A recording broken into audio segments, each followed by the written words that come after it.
Yoho, apa kabar nakama semuanya? Semoga nakama semua selalu dalam keadaan yang sehat-sehat saja. Pada chapter sebelumnya, kita telah mendapatkan cerita di mana Kokushibo terpengaruh dengan darah yang keluar dari tubuh Sanemi. Jadi, bagaimanakah kelanjutan ceritanya? Baiklah, tanpa basa-basi lagi, langsung saja mari kita mulai.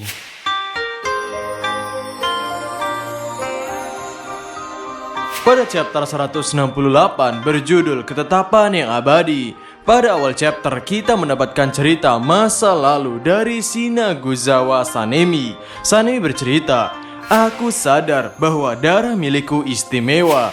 Tepat setelah aku memburu para iblis, setelah ibuku berubah menjadi iblis, gerakannya jadi lebih lambat saat ia terkena darahku. Dan setelah aku bisa membunuhnya, mataku mulai tidak bisa melihat warna. Semuanya itu terkunci dan menghilang. Itu membuat malam hari jadi sangat merepotkan. Saat itu aku tidak paham tentang pedang Nichirin ataupun para pemburu iblis.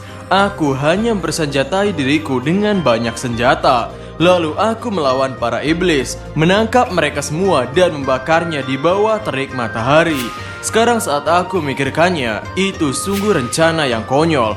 Alasan kenapa aku tidak mati adalah karena para iblis yang minum darahku itu malah melemah. Lalu aku bertemu dengan pemburu iblis yang mengejar iblis yang sama sepertiku. Aku mencapai titik itu karena Kumeno Masachika yang memperkenalkanku pada seorang kultivator. Tapi aku tahu orang-orang yang suci dan baik itu akan mati satu persatu. Itulah kekejaman dunia kita saat ini. Jadi meskipun aku mengalahkan iblis bulan bawah pertama dengan Masachika, akulah satu-satunya yang menjadi pilar. Lalu kembali pada masa sekarang, terlihat Sanemi masih mencoba menyerang Kokushibo dengan nafas anginnya. Kokushibo pun berkomentar, bocah ini masih bisa bergerak meskipun terluka. Apakah dia menghentikan pendarahannya sendiri dengan menggunakan nafas? Kalau seperti itu, dia bukanlah manusia biasa. Aku belum pernah melihat ini sebelumnya. Sungguh menarik. Momen saling serang antara Sanemi dan Kokushibo masih tidak berhenti. Dalam pertarungannya, Kokushibo berkomentar lagi, "Sudah berapa lama aku tidak merasakan perasaan yang memabukkan menyenangkan seperti ini. Dan juga dengan darah yang langka." Lalu dalam peraduan teknik pedangnya, Kokushibo berhasil menginjak pedang milik Sanemi dan langsung mengayunkan pedangnya untuk menggal kepala Sanemi.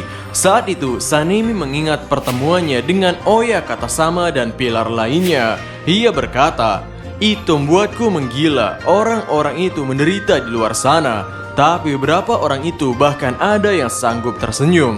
Tangan mereka itu tidak menjadi kotor, tidak mengorbankan nyawa mereka. Dan mereka itu memberi perintah dengan wajahnya yang sangat dingin dari atas panggung."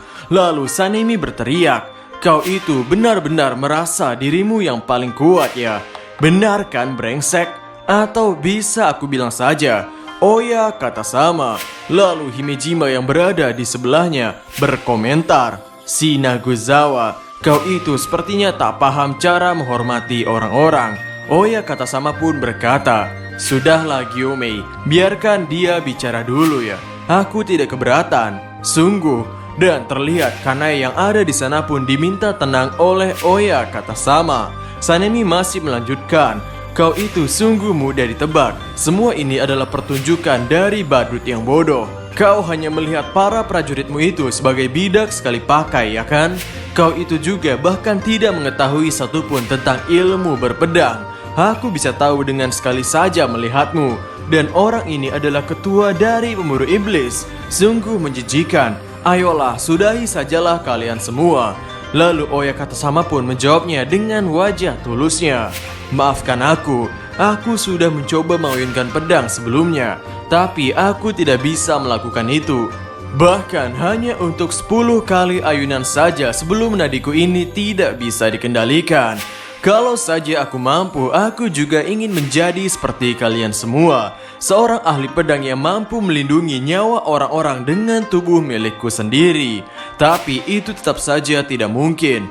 Jadi maafkan aku karena sudah membuat kalian melalui banyak sekali penderitaan selama ini." Sanemi pun merasa, "Saat itu aku kehabisan kata-kata. Tatapan mata Oyakata Sama mengingatkanku pada ibuku. Aku merasa ia meletakkan tangannya di pipiku dengan lembutnya, dengan cinta yang mengalir layaknya kasih sayang dari orang tua terhadap anak-anaknya. Lalu Oyakata Sama pun melanjutkan, jika kalian semua adalah bidak sekali pakai, maka aku pun juga salah satunya. Aku ini bukan siapa-siapa, tapi hanyalah seorang bidak yang menggerakkan pemburu iblis. Jadi bahkan jika aku mati nanti, tidak akan ada yang berubah, karena aku sudah punya penerusku. Lalu Oyakata Sama berkata, mungkin Sanemi salah paham karena baru pertama kali mengikuti pertemuan para pilar. Dan Oyakata Sama mengaku bahwa dirinya tidaklah kuat. Namun Oyakata Sama juga meminta agar Sanemi tidak menghasut yang lain apabila Sanemi tidak menyukainya. Oyakata hanya meminta Sanemi untuk melindungi nyawa orang-orang sama seperti yang pilar lain lakukan. Dan Oyakata Sama juga mengaku salah karena memanggil Sanemi setelah masa Chika meninggal. Pastinya Sanemi merasa berat karena Sanemi sangat dekat dengan masa Chika seperti saudara. Dan Kanai menambahkan, Shinaguzawa semenjak Oyakata Sama mengambil alih ini, ia selalu mengingat nama dari setiap para pemburu iblis yang gugur di medan pertempuran. Mendengar hal itu, Sanemi tertegun dan berkata, tidak mungkin, aku tidak bisa mengingat semua nama pemburu iblis yang sudah bertempur bersama denganku selama ini. Lalu Oyakata Sama memberikan secari kertas yang bertuliskan harapan dari masa Chika. Masa Chika memiliki saudara yang sudah meninggal, yang mana masa Chika memiliki impian bahwa orang yang ia sayangi bisa menjalani hidup dengan tersenyum sampai nanti ajal menjemputnya. Dan ketika Sanemi membaca surat itu, ia teringat akan sosok Genya. Sanemi mengulang-ulang kalimat, dia ingin mereka tetap hidup. Dia ingin mereka tetap hidup, dan mengalir air mata Sanemi. Lalu kembali ke masa sekarang, terlihat pedang Kokushibo ditahan dengan shotgun yang diambil oleh Sanemi. Dan dor! Dengan shotgun itu, Sanemi mengenai pedang milik Kokushibo. Namun tembakan itu tidak menyisakan gores sedikit pun. Dan selanjutnya terlihat Kokushibo menggunakan teknik nafas bulan bentuk ketiga untuk menahan serangan seseorang. Dan itu adalah pilar batu Himejima Gyomei. Dan Himejima berkata, kami para pemburu iblis akan selalu ada di sini sampai dengan iblis terakhir dimusnahkan dari dunia ini. Chapter 168 selesai sampai di sini. Kemudian chapter 169 berjudul Gemuruh Bumi. Pada cover chapter terlihat Giyu dan Tanjiro sedang berlari menuju suatu tempat. Pada awal chapter, Himejima meminta Sanemi untuk menjahit lukanya. Dan Himejima berniat akan melawan Kokushibo selama Sanemi melakukan hal itu. Lalu di hadapan iblis bulan atas pertama, Himejima memutar-mutarkan senjatanya layaknya anak STM yang memutar-mutarkan gear saat sedang tawuran. Dalam penglihatan Kokushibo, ia bisa melihat bagian atas tubuh Himejima dengan mode tembus pandang. Lalu Kokushibo berkomentar, luar biasa, tubuhnya telah disempurnakan sampai batas maksimal. Sudah 3 tahun sejak aku menemukan petarung dengan kekuatan seperti ini. Kemudian Himejima yang mutar-mutarkan senjatanya menimbulkan hembasan angin. Dan angin itu dihirup oleh Himejima. Kokushibo pun memasang ekspresi tidak mengerti apa yang sedang dilakukan oleh Himejima. Lalu Himejima memberikan serangan dengan melempar senjatanya. Namun Kokushibo bisa menghindarinya. Dan ketika Kokushibo baru akan menggunakan nafas bulannya, sisi lain dari senjatanya yang berupa kapak sudah berada di belakang Kokushibo. Kokushibo memperhatikan bahwa Himejima mampu melempar senjatanya secara bersamaan.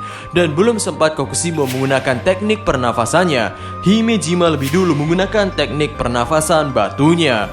Dan terlihat di sini Himejima mengendalikan rantai senjatanya dengan cara diinjak juga. Dan injakannya itu sampai menghancurkan lantai.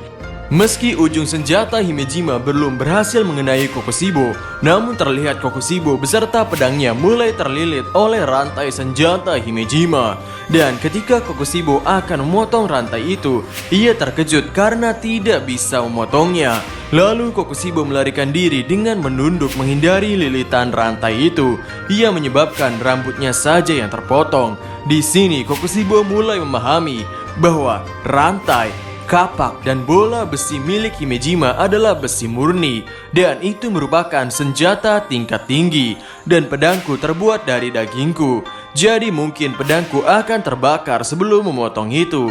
Besi yang telah lama menyerap sinar matahari seperti ini bahkan belum ditemukan pada era Sengoku, di mana teknik-teknik menempa pedang berada pada puncak kejayaan. Namun memang pilihan terbaik adalah masuk ke dalam jangkauan serangannya. Kemudian terlihat Kokushibo mendekati Himejima, dan ketika pedang Kokushibo hampir mengenai leher Himejima, tiba-tiba Himejima sudah berada di belakang Kokushibo dan telah melemparkan serangan kapaknya. Kokushibo telah bisa menghindari serangan kapak itu, harus menghadapi serangan dari bola berduri lainnya milik Himejima. Kokushibo pun berkomentar, kekuatan otot yang ia gunakan untuk memegang senjata ini seolah-olah itu adalah bagian dari tubuhnya. Sulit untuk dipercaya. Lalu terlihat rantai senjata Himejima berhasil melilit pedang Kokushibo. Meskipun di sana Kokushibo menggerakkan pedangnya untuk memberikan efek tebasannya, namun hal yang terjadi adalah mata pedang Kokushibo patah lebih dari setengah panjangnya. Lalu mereka berdua saling menggunakan teknik pernafasannya. Setelah mereka saling mengadu serangan, terlihat pedang Kokushibo sudah kembali utuh dan ia berkata, semua yang sudah hancur akan kembali beregenerasi. Serangan yang tidak berguna, manusia yang menyedihkan. Di sisi lain terlihat Himejima mendapatkan luka di wajahnya. Kemudian Himejima pun melanjutkan, aku ingin menyimpan ini sampai saat melawan Muzan. Tapi jika aku gagal di sini, aku akan selesaikan apa yang sudah aku mulai. Terlihat Himejima menyilangkan tangannya dan muncullah tanda seperti urat yang menjalar pada kedua tangan Himejima. Dan ia berkata, aku takkan rugi menggunakan ini di sini. Dan chapter 169 selesai sampai di sini. Chapter yang cukup panjang.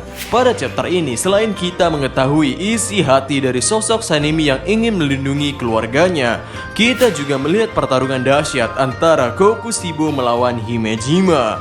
Dan sebenarnya tanda apakah yang muncul pada tangan Himejima ini? Apakah itu tanda pemburu iblis? Jadi, kira-kira bagaimanakah kelanjutannya?